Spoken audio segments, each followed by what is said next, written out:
மரியாளோ தன்னை விட்டு எடுபடாத நல்ல பங்காக இயேசுவை விரும்புறா, உலகத்தை விரும்பல, உலக நண்பர்களை விரும்பல, உலக ஐக்கியத்தை விரும்பல. நான் உலக ஐக்கியத்தில் இருப்பதை காட்டிலும் என் சபையோடு, என் சகோதரிகளோடு, என் சகோதரனோடு ஐக்கியமா இருக்கவே விரும்புகிறேன்.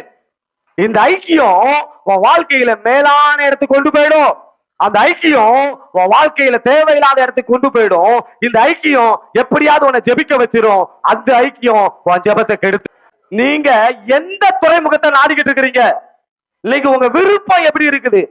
பரிசுத்த வேதாகமத்துல தாவீது சொல்றாரு, நீ எதை நாடினாயோ அந்த துறைமுகத்துல கர்த்தர் கொண்டு போய் சேர்க்கிறாராம். ஒரு பெரிய மகிமையுள்ள ஒரு கப்பலை ஒருத்தர் செஞ்சு அவன் தீர்மானம் பண்ணானா, நான் இந்த துறைமுகத்துல கொண்டு போய் சேர்த்துருவேன், இந்த கப்பல் எது இடிச்சாலும் சரி, எப்படிப்பட்ட சேதம் உண்டாகாதுன்னு சொல்லி அநேக கூட்டத்தோடு அந்த கப்பலானது பயணப்பட்டு போய்கிட்டே இருக்குது.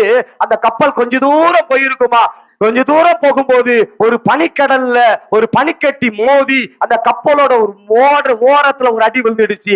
ஆனா இவங்க நினைச்சாங்க இந்த மூளையில தானே அடி, இது ஒண்ணும் பிரச்சனை இல்ல, எப்படியாவது அந்த கப்பல் துறைமுகத்துக்கு போயிடும் நினைச்சா.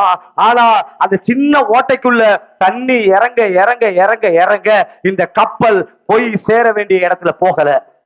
நான் இன்னைக்கு உங்களை பார்த்து சொல்லுவேன், நீங்களும் இப்படிதான் பயணப்பட்டுக்கிட்டே இருக்கிறீங்க.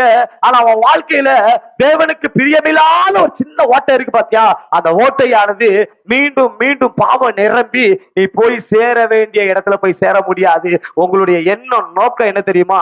காண்கின்ற உலகம் தேடவில்லை, காணாத பரலோகம் நாடுகிறோம்.